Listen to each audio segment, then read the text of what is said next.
Good evening and welcome to our first concert of the season by the Virginia City Band.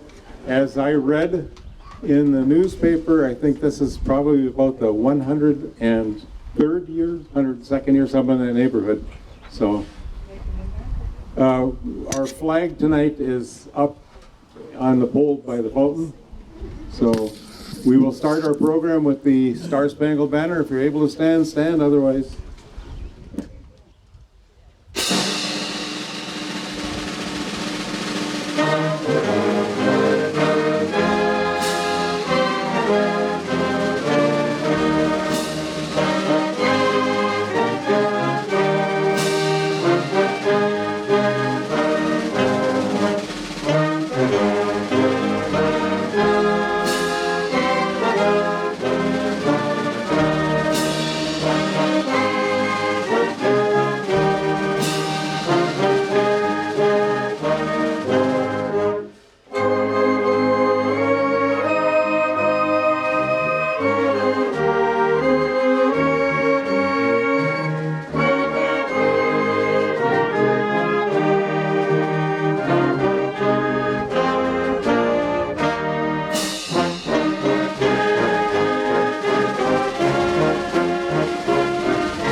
nice way to start the concert with a tune called Fanfare and Flourishes for a Festival Occasion.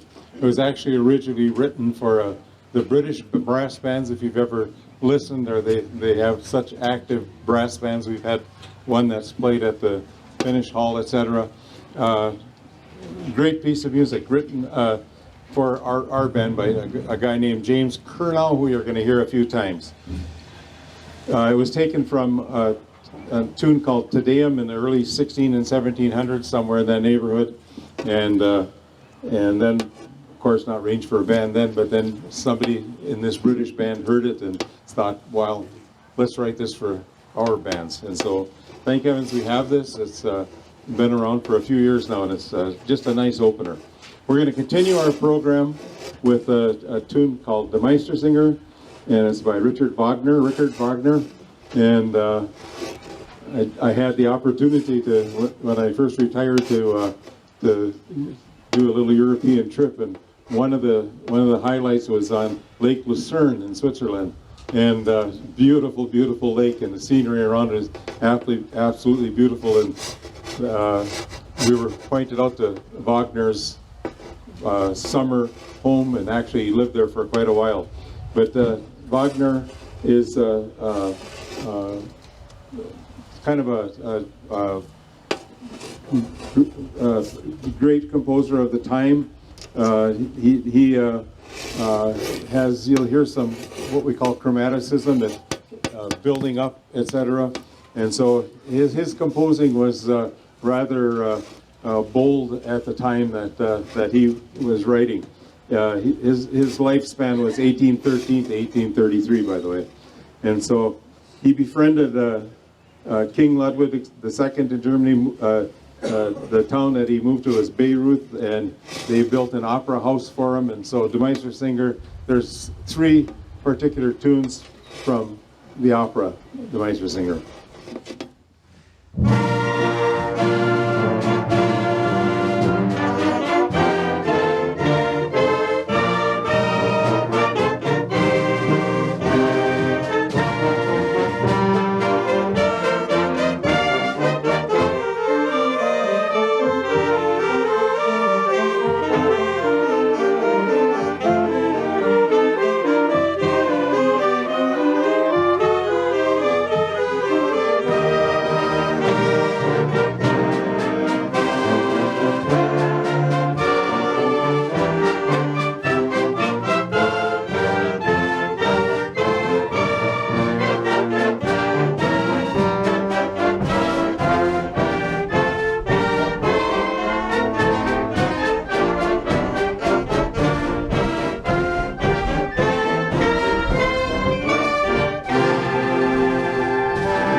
So we always try to vary our concerts, and so we put some stuff on that's a little heavier and lots of fun music also. So between Ryan and I, Ryan's the young guy, he brings up the some good new tunes. We'll continue on. What would a band concert, what would a city band concert be without a Susan March? Washington Post.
We, of course, would like to thank the City of Virginia for sponsoring our band, and the crew down at the Iron Trail Motors Event Center has been just fantastic for us, setting the stands up in chairs, and so that is our headquarters.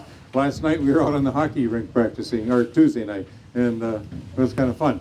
So if it does rain, we've been putting in the paper that the concert is moved to 6 o'clock, or at 6 o'clock we make the decision, is what I mean to say. But in order for them, they transport the stands back and forth and chairs, etc. So if it might be earlier than that. So just if it's, I think it was last year that I screwed up and had us up here in a storm, but you know, it worked out in the end, it stopped. But anyhow, keep alert. And Ryan will make those decisions from now on instead of me. So. Thanks, Bill.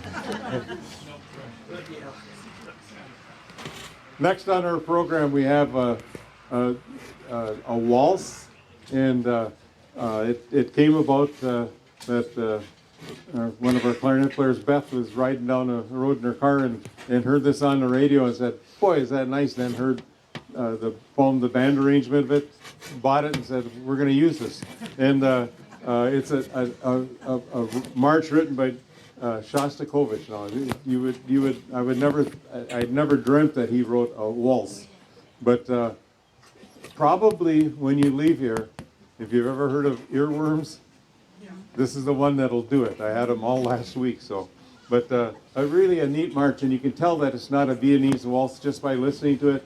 At times it has the sound of a Viennese waltz, but you can tell that a Russian composer wrote it when you, even when you first start off, you can tell that. It's called, if you ever Google his name, this waltz will come up by an orchestra, and they did a good job of, this is another one that James Kurnow did, and he did a fantastic job with this. So it's called Waltz Number 2 by Dmitri Shostakovich. He supposedly was premiered in 1938, if that makes interest you.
Two beautiful solos, trombone, Dave Hajdukovic, sax, Ryan Freitas.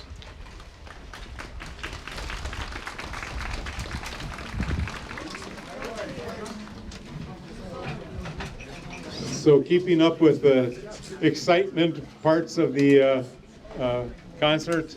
We have a kind of a neat little trumpet trio coming up. They're moving up right now, and we're going to be playing Flamingo Trumpets by Carol Butts. And our three trumpeters are Holly Haugen, who is a virtuoso. She plays trumpet here. Sometimes when we're short, she plays French horn, and many times singing at church for funerals, etc. So multi-talented. She's currently retired from the state of Minnesota. Also, Marie Freitas is here, and she's a U of M graduate. She is a fantastic cherry band director. When listen to some of those high school concerts, you'd be shocked as to what they do. She happens to be the wife to Ryan, who just played the sax solo and directs the second half of the concert. And Jean McCurdy, who is a retired professor from Mesabi College. She did a fantastic job of teaching the life sports, which is a very important thing. Before I finish my half of the concert, there's a little space now before Ryan comes up. So I would just like to thank especially Linda Tyson for the beautiful article she did in the paper, and both newspapers have been very good for us. And that was prepared by Ruth Jason and Mary Peterson. I went to the Historical Society, and there was an article in the Mesabi way back when, and found it, and it was kind of interesting to read all that stuff. So thanks for doing that. Flamingo Trumpets.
Good evening, everyone. I will echo Bill in welcoming you to our season. Sorry it's a little chilly tonight, but I won't complain because this probably won't happen again. So take it when you can get it, right? Bring a friend next week too, tell everyone to come on out.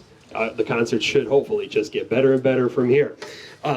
For the first half of my concert, we will start with a piece from the movie How to Train Your Dragon. If you have grandkids or kids, you've probably heard or seen this movie before, and the wonderful music that comes from it. So the quick story synopsis is, in this fictional world, there are these Vikings that live with dragons, and for generations they have hated and killed each other. And that was just the way it was until one young Viking decided that the dragons weren't the monsters that everyone thought they were, and they learned to live and work together. And the music from this, the score by John Powell, is just top-notch. He was nominated but did not win an Academy Award for this score. He wrote music for lots of DreamWorks films. I can't remember the exact number, but he works heavily with that studio. The score is heavily influenced by Nordic, Scottish, and Celtic music. So if you pick up those vibes, you are correct. Powell said that he was most influenced by Sibelius, John Sibelius, who, if you recognize that name, probably from Finlandia. And I would bet you that we might play that piece later on this season. We'll see. But that is the quick How to Train Your Dragon. Really nice movie music, and I hope you enjoy it.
The next piece that we'll play is called Salvation is Created by the Russian composer Pavel Chesnikov.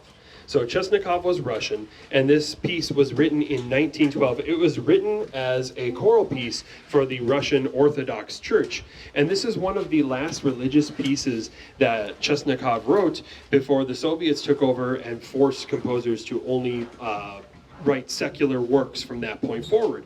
The sad thing was that he never actually got to hear this piece performed. He died before it premiered, but his children were able to attend the premiere and listen to this. So that's a sad but interesting fact about this piece. It has become a standard of the band repertoire, and it would probably sound even better if we were in a nice concert hall, but we'll make do outside here in the Bob Baldrica Bandstand. Salvation is Created.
So if you've been to our city band concerts before, or any city band concert, you're probably going to hear a Sousa or two. And if you've been here before, you can probably recite the mini Sousa lecture that we give every year and how important he is, so I won't need to go through all that. So we're going to do another Sousa march here. Who's who in navy blue? You know, when we do these Sousa marches, we have kind of a core standard of ones that we do, and this is the first time we played this one, so it's nice to get some new ones in every once in a while. It doesn't hurt a little bit, right?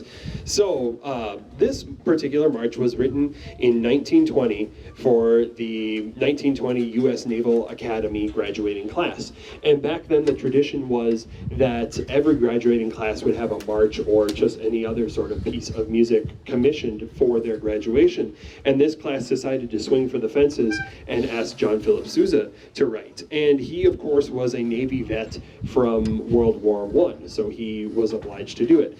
there was some squabbling over the naming of the song, but they got through it eventually. Sousa dedicated this march to Tecumseh. He is a famous Native American, and a statue of him is at the Naval Academy there as well. This piece was, again, requested by a band member. Mr. Tom Baldrica said that we should give this one a shot. So here we go. You can blame him if you don't like it. Not just kidding.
For something a little on the lighter side next, The Greatest Show, a song from, or the title song rather, from the movie The Greatest Showman back in 2014. Hugh Jackman was the star of that one. Tells of the story of the creation of the Barnum and Bailey Circus in the late 19th century.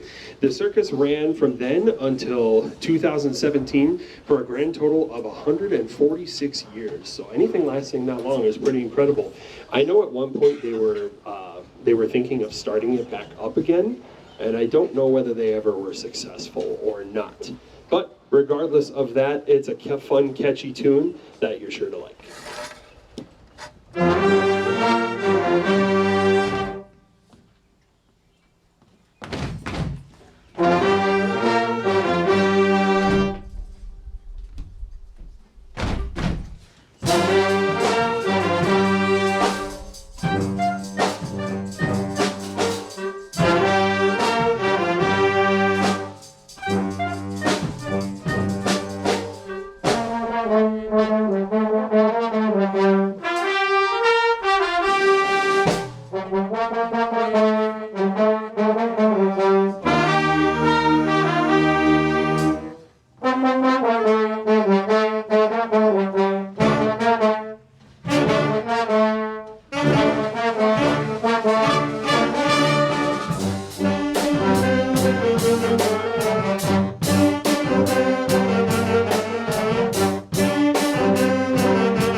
piece of the concert. We're going back to the heavier classical realm, but one of my all-time favorite pieces to play and listen to, Symphony Number 9 from the New World. It's the finale. It's a 4-movement work, but this is the 4th movement. And this was written by the Czech composer Antonin Dvorak in the late 1800s. The New World at that time was America. So he took original melodies. He wrote original melodies, but he based his music on music from the newer America, from African American spirituals, from Native American music, from pioneer songs. And this is one of the most popular and well-known orchestral finales in the world, and it works fantastic for us to end our first concert. We're here for the next 5 weeks after this, so we hope to see you and a friend here same time next week. Hopefully we won't need the blankets and jackets, but you know, we'll like I said, we'll take what we can get. Thank you for coming this evening, and we hope to see you back here next week.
There we go. Stand up and smile.